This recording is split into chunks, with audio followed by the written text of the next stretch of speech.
Hi, I'm Kathy Englund, and I'm a violinist with the Fort Collins Symphony.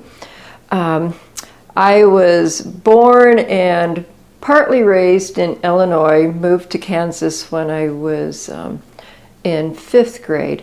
But my earliest musical memories would be when I was in 1st grade. I remember I really wanted to be the soloist in the church choir. I pictured myself at the edge of the balcony just belting it out. And anyway, thankfully for everybody concerned, that's not the road I went. It's not my gift. And then I really wanted to play flute. But I said I am a violinist. But I wanted to play flute. But back in the day, you couldn't start band instruments until 5th grade. But you could start strings in 4th. So I reluctantly took the violin in 4th grade because I really wanted to do music. But I knew I was going to switch to flute as soon as I got to 5th grade. And as luck would have it, we moved between 4th and 5th grade. And I ended up in Kansas, and I thought, this is great. No one knows. Beginning of the school year, they said, anyone here wants to go to interested in band, come on down. There's a meeting tomorrow morning. And I went there. Who wants to play flute? My hand went up. And I was all ready, and the next day the orchestra teacher was at my house. I hear you've already played violin for a year. You cannot go to band, you will play violin. Anyway, I was not a happy person then, but I'm very happy now. And I think within days, I got over it and don't look back. Continued to play anywhere I could all through.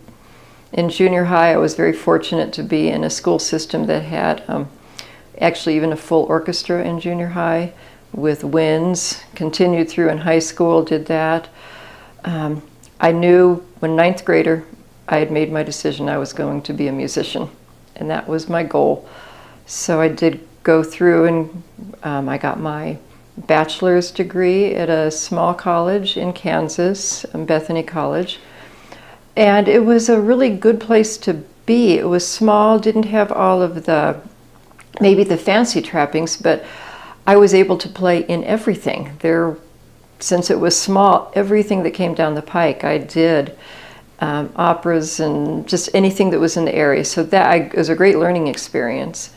And then I ended up in Fort Collins getting my master's.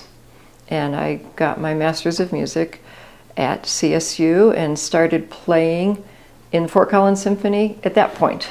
I have had 2 different rounds with the Fort Collins Symphony. I played with the symphony for 3 or 4 years while I got my master's. It took a little longer to get my master's.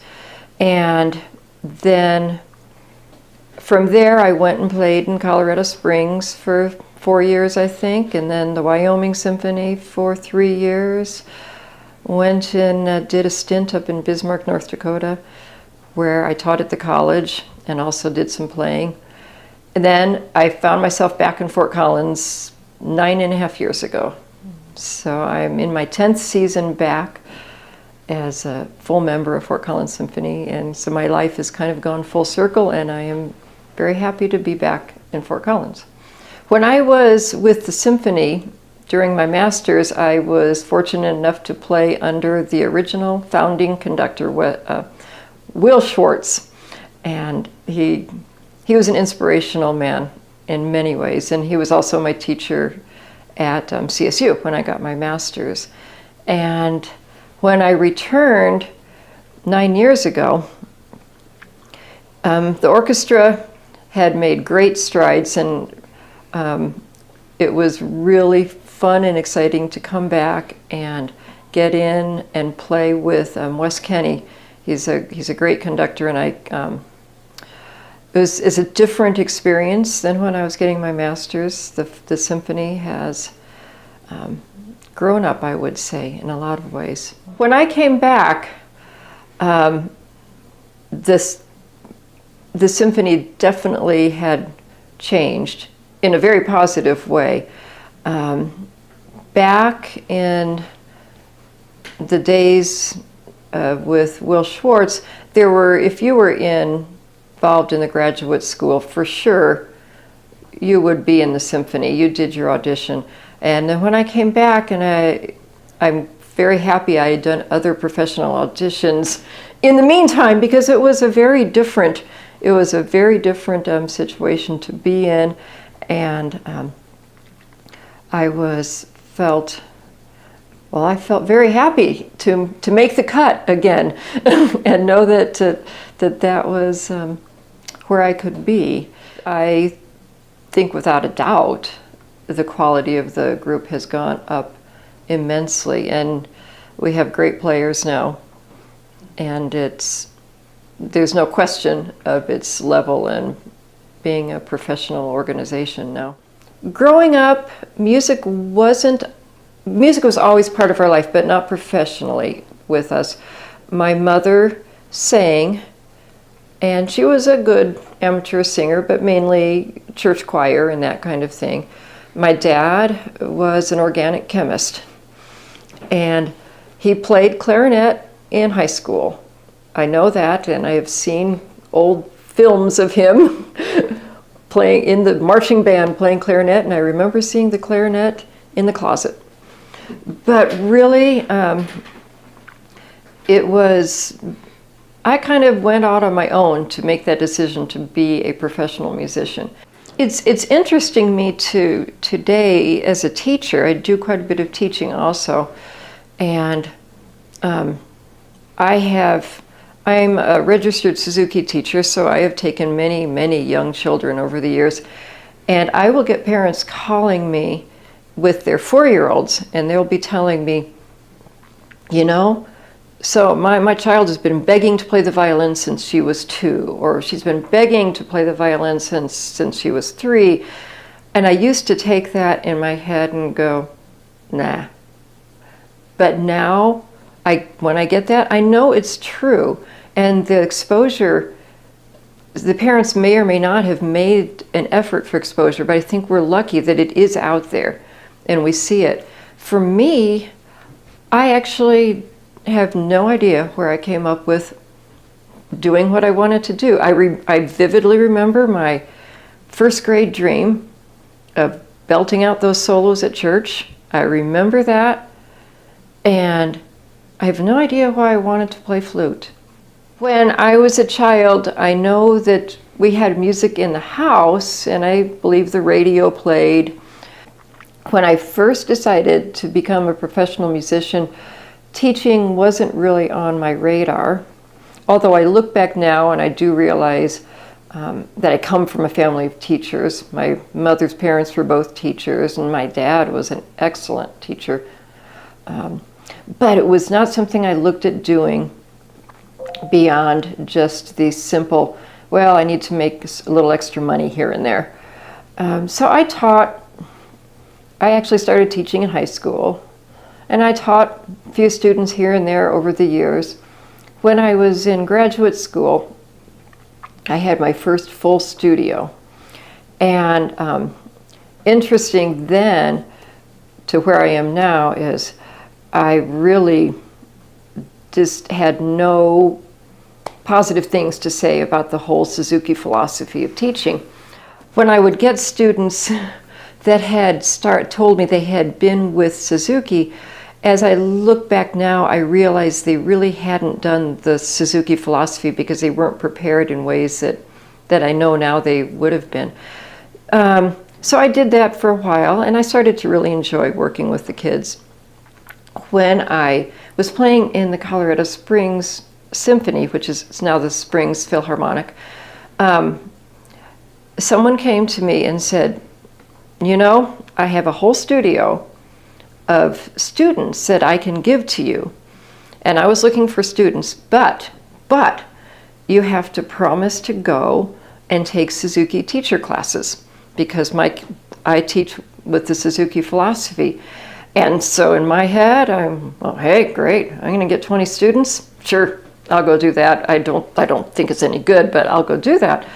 And I went and took a class with the man who at the time was very high up in the Suzuki. He ended up being the president of the Suzuki Association of the Americas. And I fell in love when I found out really what the tenets were. Suzuki is not a method, as you might hear, it's a philosophy, which means it's very individual. You just take certain tenets, being involve your parents with little kids, have them listen so they know what they're supposed to be sounding like, and teach them. The term in Suzuki is to teach with love. And all of those things are just good, basic musicianship. And I fell in love with it and found myself taking more and more students. And even if they're what you might call beyond Suzuki age, you still use the same philosophies. If I have a 16-year-old, their parents don't come in their lessons anymore. But of course, 16-year-olds don't have their parents help with a whole lot anymore. It's all just a very natural progression with life. Lots of parents help at the beginning, and then as the children mature, at some point we mature, less help. So in that time, so I started with that full Suzuki studio. I took that when I went up to the Wyoming Symphony and had a large Suzuki studio there. When I was in Bismarck, I was the director of a Suzuki school, plus teaching. I taught at the local college. I was the string teacher there. And as I've discovered over the years, it's actually a very selfish profession in many ways, because I was, I want to say, made a lot of friends with all of these people. With doing Suzuki, you start with them very young, and I would have students for years and years and their families. And at one point, my own children grew up with my studio. They played with them in play and in music, and so it was a large family that it became. And the other thing is I discovered is that actually teaching helps your own playing a lot. When you're a teacher and you are having to analyze, why is so-and-so, what is their problem there? I used to go home and be in front of the mirror and try to imitate why something wasn't working, and then I would realize, oh, that's what it is, and then I could apply it to my own playing and go, well, this would be easier if I did this or that.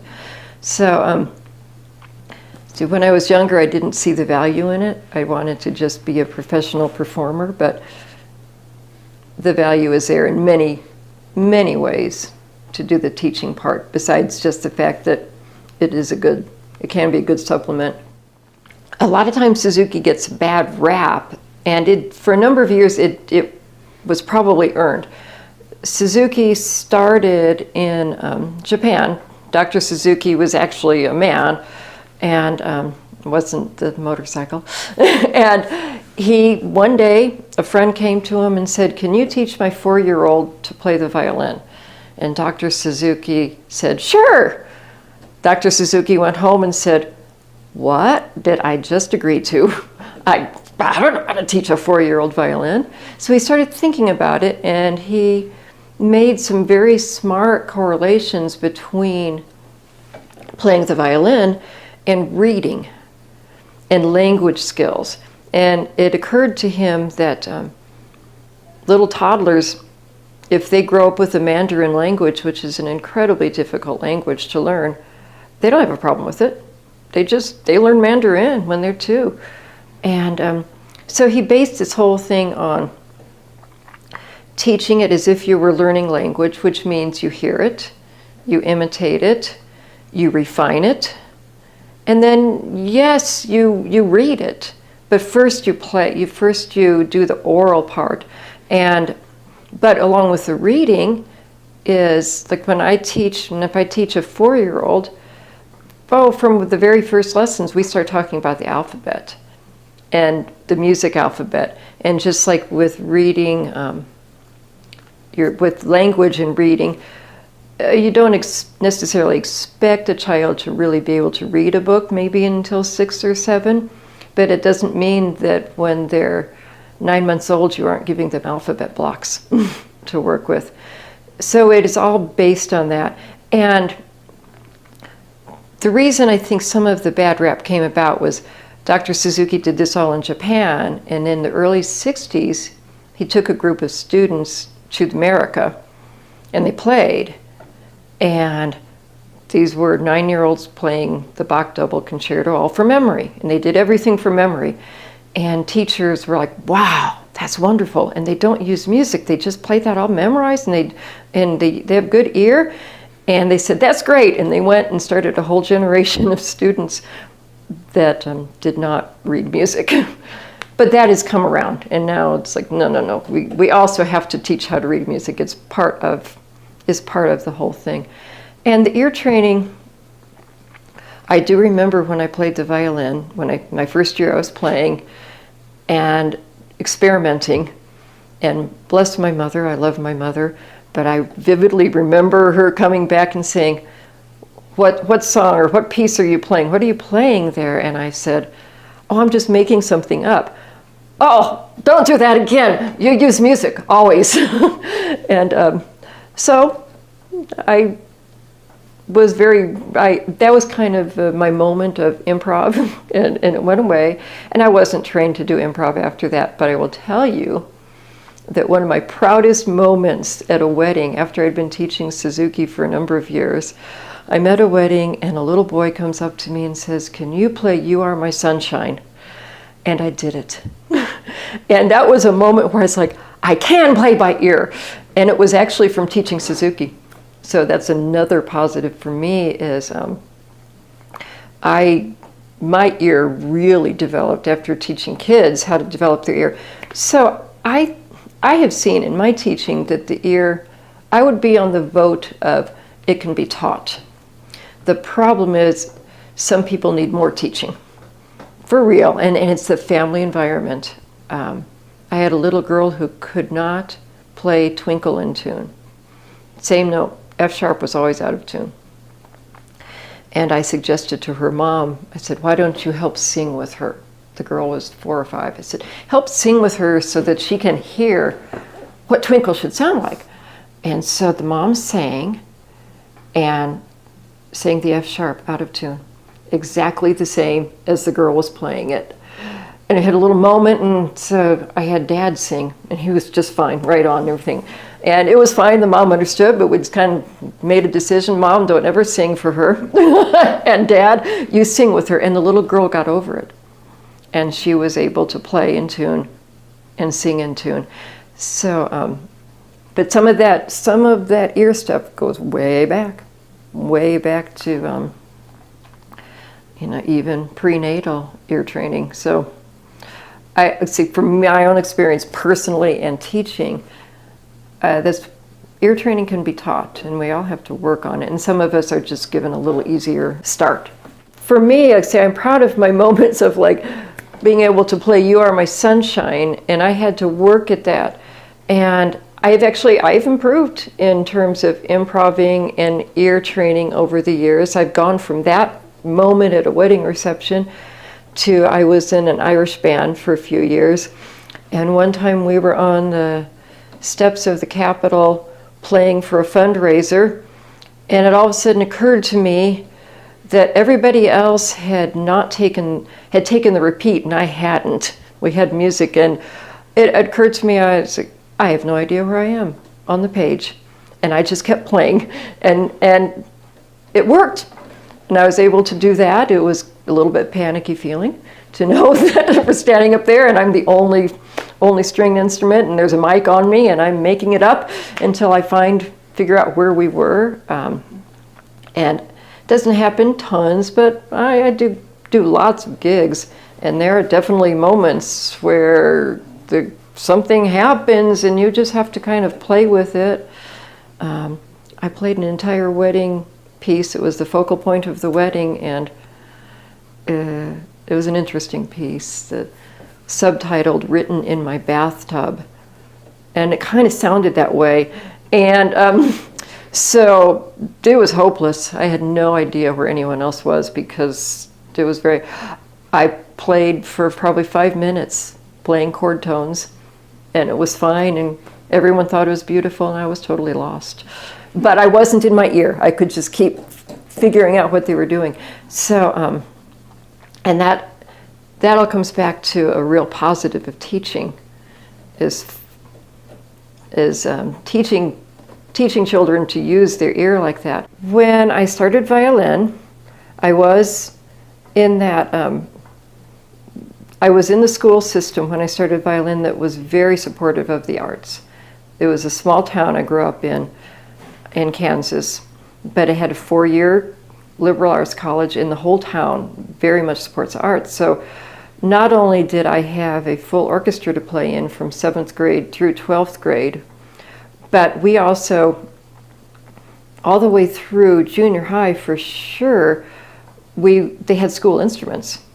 And so I was able to use a school instrument until in high school. At some point, my parents decided to buy an instrument, and I started on a $50 special. At that point, they bought me a $50 violin. I played on it for a couple years.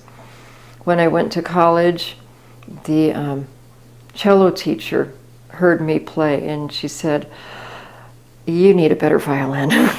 That's not the best violin out there." In fact, she said, "I have one in my garage. I'd like you to play on that." So I played on that for a year or two, and I put myself through undergrad as working as a nurse's aide, and I saved my pennies and bought my first, what I would like to call, real violin when I was a sophomore in college, I believe. My first real violin and bow. And ironically, it was from a dealer in Longmont. I had never stepped foot in Colorado at that point, but my teacher had. And the instrument came by Greyhound bus, and went and picked and sent a couple, and I tried them out and picked out the one I liked, and then sent the other one back on Greyhound bus with a check for the one I kept. And from there, I can't speak for other instruments, but I can tell you that violins they're an investment, and most of us have gone through the step-up process. So I bought that one. My first violin was $1,000, and the bow was $200. And from there, I would just periodically trade up. And with the violin, what some people don't know is the bow can make the instrument, very much so. With the violin and bow, I mean, at a certain level, definitely a good violin is going to outweigh a good bow, I suppose. But I know, for me, I started with my $1,000 violin and my $200 bow. I moved up. I believe the next step I took was to upgrade the violin, and then I upgraded the bow, and then upgraded the violin again. At one point, the value of my violin and bow far exceeded the value of a friend's violin and bow, but they had their investment in the bow and not the violin. Their setup was much better than mine. Now, if you would have played that person's violin with my bow, that violin would have sounded awful. But it was amazing when you looked at the money involved in the two together, having more in the bow, ended up with a total better setup. So I've been through on each the violin and bow. The violin, I am on kind of my dream violin now, but it would be it's my fourth or fifth. I think fourth, but I might have missed one in there. And ironically, it is made by the guy I bought my first violin from. It's a handmade, it's a Reeve.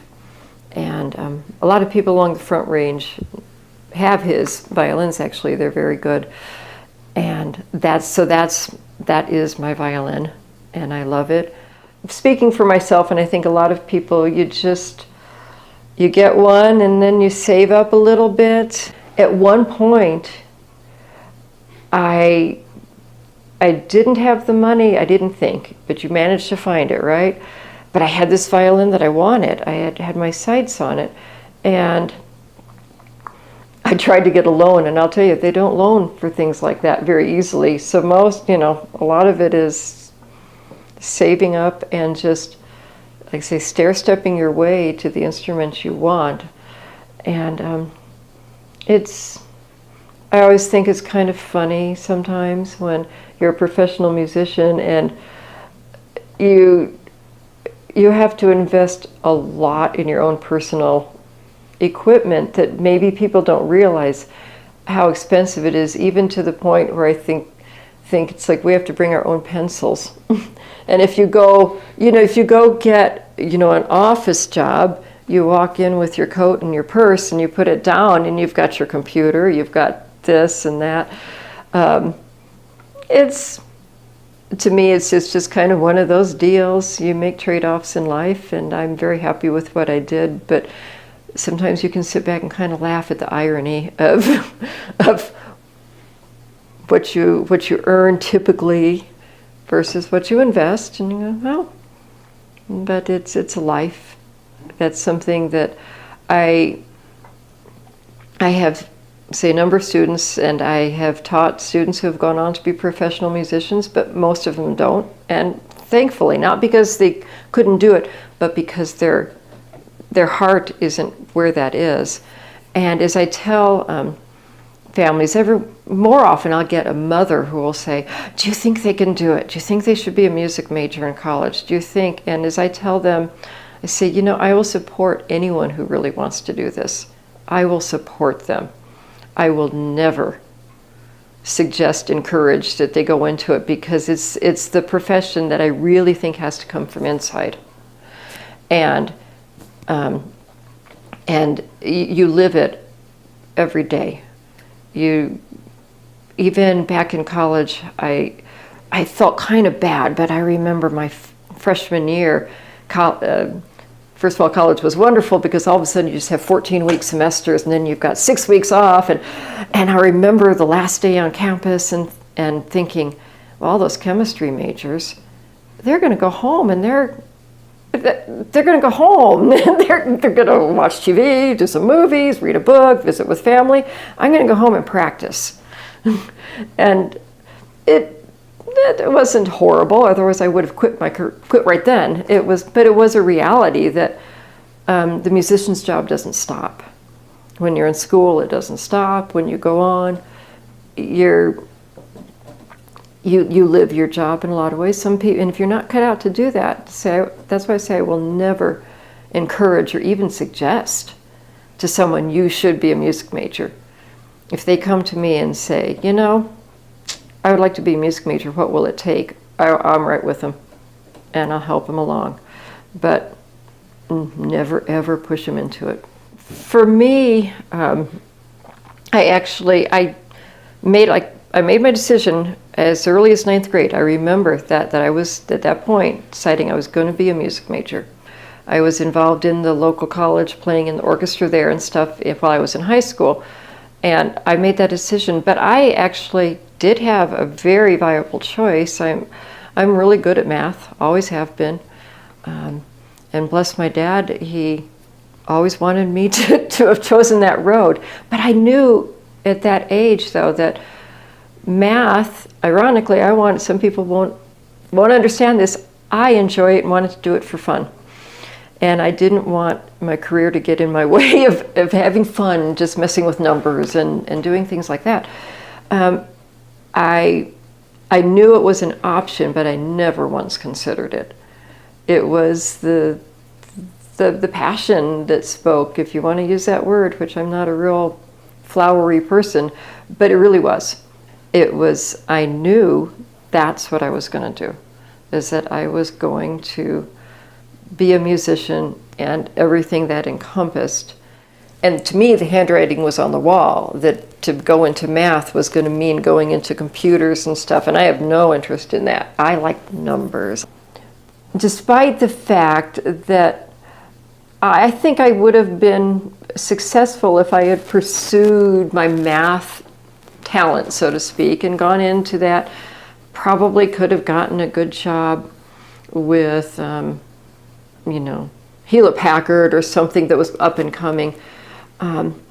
One of the things that I think is really neat about being a musician, and with all of the hats I wear, I teach, I play in symphonies, I've done weddings, I've parties, birthday parties, receptions, opera, ballet. I've done so many different kinds of music, and I love playing it all. I love doing one orchestra was an Eagles cover band, and we all got at one place, all the violins got to stand up and play along with it. It's wonderful. I love it. And one of the practical things is you'll hear people say it's not practical. But one of the things that I found over the years, and especially with the bad things that happened in '08 and different things, you have your traditional jobs where you go in and you have your job, 8 to 5, whatever, and it's a good job, and that you can go in, and one day you go in and they say, "You're fired." I might lose a student, they might move, I might not play as many weddings at one certain place anymore, but you know, you have a lot of stuff you can do. And I have to say, you probably have to do it right and build your career, but know that you're multifaceted, and as someone who's a musician, you've always got something to fall back on. And you hear people say, well, you're going to be a musician, what are you going to fall back on? And actually, you can fall back on being a musician, because if, again, I have to keep saying, if anyone, you know, looking at doing this as a career, you've got to really want it. And it's something that becomes part of you, and you have other things you can do within your field. And you find, I prefer to do this or prefer to do that, but I can also do this if I need to, or I can do that. Or it's pretty amazing when I look at that and I look back and I go, yeah. Every once in a while I sit back and I kind of smile and I say, I did it.